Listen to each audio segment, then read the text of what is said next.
finance where this came up, because this is going to come up in the election, and it's also really important for you to know about just for your personal finance stuff. But here are these guys, and they are talking about the debt. So we're going to skip over to them real quick.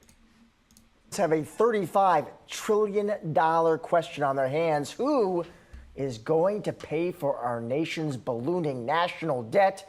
Joining us now is Yahoo Finance's Rick Newman. You know, Rick, I always assumed it was me, frankly, and my kid, but who else? Well, it is going to be you and your kid and me and all of us, really. Neither of the candidates this year, Joe Biden, if he remains a candidate on the Democratic side, and Donald Trump on the Republican side, is really leveling with voters about this. No politician really does. And the reason is pretty obvious. There's nothing for anybody to like in how we solve the problem, and there's a lot for everybody to hate. Now, there's a new analysis out by a budget expert at the Manhattan Institute named Bruce Riedel. He does some good work on this issue. And he has come up with a way to address the problem of the national debt. And that doesn't mean paying the whole thing down. That's kind of impossible. But it means just stabilizing the debt at about 100% of GDP, which is around where it is now. In other words, preventing it from growing much more in the future. And here's some of the ways he says things we're going to have to do in order to do that. There are going to have to be benefit cuts in Social Security and Medicare for wealthier participants in those programs. He would make no changes for people who are in the 40%, the lowest 40%. Okay, so I want to start with this. So I love how they do this. Social Security, Medicare are expensive parts of the government, but they're funded primarily by us paying taxes and money coming in. So right now, the issue with all that is, if we're talking about putting that money in, that's not really money that's contributing to the debt or the deficit that much, other than what the government owes us back. So I'm not quite sure why that fixes anything. On top of the fact that I would start with the basic argument with is, okay, is the debt high? Sure, but we haven't seen a situation where, because the debt's high, it's actually been catastrophic, or it's racked up inflation or caused some sort of negative inflation or something. In fact, we've seen Japan go through this before, and other countries where they've been able to float their debt for a very long time, provided the government keeps floating the money. It's kind of like Monopoly. The bank can never go bankrupt. Once the game's over, right? It's kind of the same thing here. The U.S. government can never go broke. Otherwise, the whole world economy is screwed. So I don't know that that's a huge issue. Now, do I agree that we probably shouldn't keep running it up and playing that game? Yeah, sure. But to a degree, capping it at 100% of GDP, that's fine, whatever. But this idea that we have to make cuts is kind of odd. And I want to go back to this because in the article, it's a little different. So this guy's trying to summarize the article. Here's the article, Rick Newman. The America's most unaddressed gigantic problem is the $35 trillion national debt. It's rapidly growing to unsustainable levels, and Americans are eventually going to face some unhappy choices. Well, it is still growing, but the deficit's actually come down under Biden quite a bit. And it did under Obama. It ballooned under Trump and under Bush Jr. I mean, it balloons heavily under, just in the last 4 years, Republican presidencies tend to rack up the debt, as where Democratic presidencies try to reduce the deficit. In fact, Clinton left with a surplus, where the government was making more money than it was spending. So neither of the year's presidential candidates, incumbent Democratic Joe Biden or Republican challenger Donald Trump, is leveling with voters about the sacrifices that loom. Okay, so Biden's solution, and Biden actually has come up with something here. Biden wants to raise taxes on businesses and the wealthy without touching benefits in the budget, busting retiree programs. See, he's got a bias already, budget busting. Yeah. Social Security and Medicare. Trump pretends that some new tariffs on imports and more supply-side tax cuts will magically solve the problem. That won't. That'll exacerbate it. So he goes on, virtually no politician tells the truth about how to fix the debt, because the real answer is that there's something for everybody to hate. Tax hikes, spending cuts, the benefits reductions are all inevitable. I don't know about that, though, because you see, once again, it comes back to Social Security has a trust fund in it right now. The trust fund is going to go bare in whatever it is, 10 years. At that point, it doesn't mean that we don't get Social Security, because like right now, people collecting Social Security, the bulk of what they're collecting is not money that they put in that was saved. It's money you and I are paying right now into the system. So even with the trust fund gone, they'll still be getting around 70% of what they'd be getting now. The way to increase that so they still get the maximum is you lift the caps on the taxes. Because right now, if you make over a certain amount of money, you don't have to pay tax, Social Security tax, on the amount above what that is, whatever that number is. Right now is 100 and something for a single person. So wealthy people are not paying in the fair percentage of what they're doing. I mean, that's just how it is. They're just not paying as much.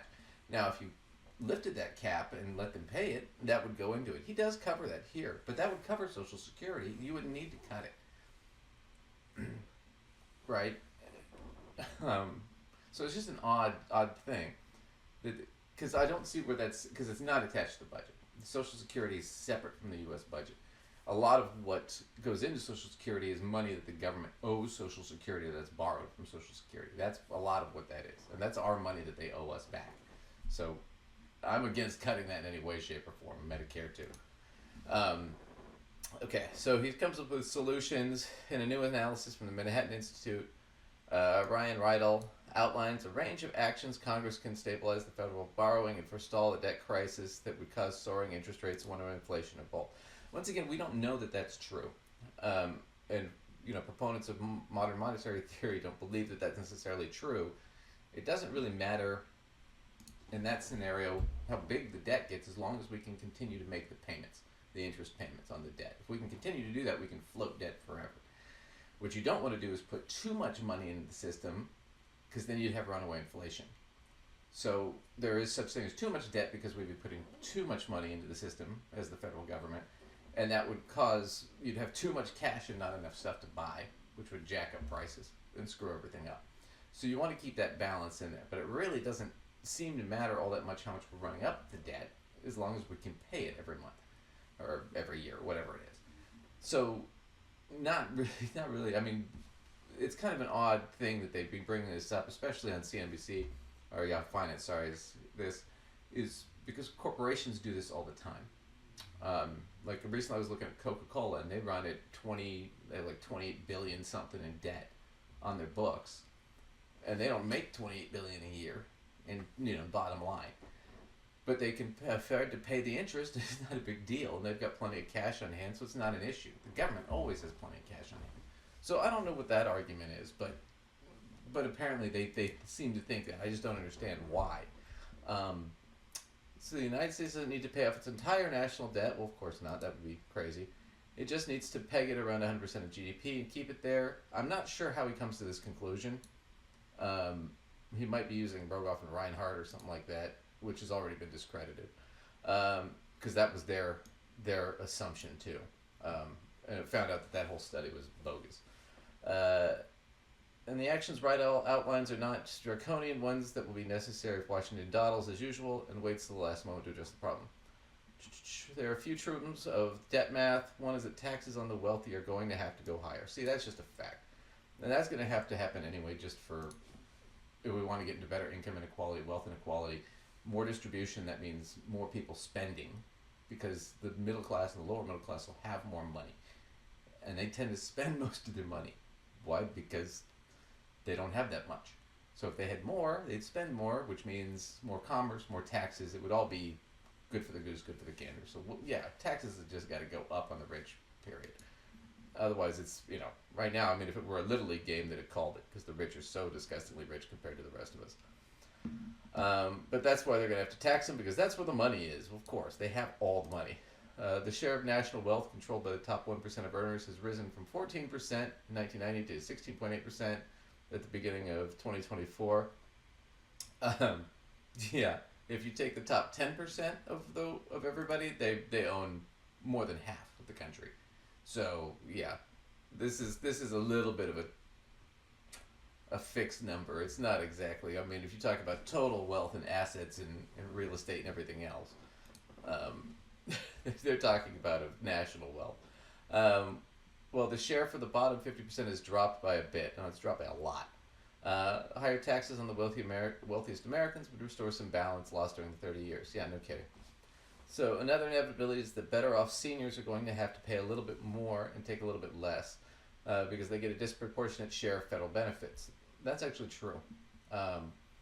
So right now, and I think he gets into this, I'll get into it in a second. So many Medicare and Social Security recipients mistakenly believe they bank contributions they're fully entitled to once they retire, but that's not how these two programs work. Instead, both programs are broadly funded by current workers paying, which is like what I said, if we cut this, how does that help the debt? Because it's funded by us paying it in right now. Paying enrollees according to benefit schedules that in some cases were established long ago when life expectancy was lower and retirement very different. Right, we need to fix it. But that's kind of the issue there. If we can fix those kind of problems, we can start getting somewhere. But the point I wanted to get at before is seniors having it a little bit better off. So right now, seniors who are retired that are collecting Social Security, they're getting more back than they put in on average. So they put in X amount of money, they're getting more than what they would have put into it. The Generation X is going to get right about what they put into it back for the most part, maybe a little less. And then from the millennials on down to the younger generations, we're probably not going to get, if nothing changes, we're maybe going to get 50, 60 cents on the dollar of what we put in. So there does need to be a reform on that. And the best way to do it is to just lift the cap and up the taxes on the rich. But that's essentially what it gets down to. If you raise taxes on the rich, at least Biden's looking at half of this, you could say we need to do some spending cuts. I don't know how necessary it is, and I think it would actually be more of a detriment because you'd have more poverty. You'd have less people spending money, so you'd have less tax coming in to actually deal with the problem. We've seen this happen in Europe with austerity. This part of the big reason, the big rejection in the UK recently of leadership was, I mean, because they'd gone through all this austerity stuff and then Brexit, and I mean, now it sucks. I mean, their economies did not recover as well as ours, and ours recovered well by the government spending us out of the problem. I mean, it's kind of the old argument in business too, where you have a company and it's like, oh, okay, we're looking at a hostile takeover. Okay, so we need to, slash the red ink, cut spending as much as possible, build up enough cash reserves so we can buy back enough of our stock and drive up the price to make it too hard to buy us out. Well, the problem is if by cutting all that, you're going to fire a bunch of people, you're going to have lawsuits, you're going to be paying unemployment, and it's going to scare investors, and they're going to bail out, and your stock's going to go down, and then you're in deep shit. As opposed to, why don't we try to expand our way out of the problem? Why don't we try to grow? Let's build a new factory, do something, get other investors interested to drive up our stock price so it's too expensive to buy us out because we're growing too quickly. That's kind of the argument here. He's saying slash the red ink. I'm sitting there going, well, and he's saying grow too, but I'm saying forget slashing the red ink. We need to find a way to fund these programs and grow them out. And that's the smartest way, I think, to get out of this problem. But that's just my take on it. I'd love to hear your take if you disagree or agree or whatnot. But that's sort of how I spin it. But I wanted to just jump into that, just to flavor on it for you, just to get a sense of what's going on financially in the world and how the debt really kind of affects all of us going forward. I'm not particularly concerned with it, but I think if we raise taxes, we could certainly get a better handle on it and get it to a more, palatable place. Not that I think it matters all that much. But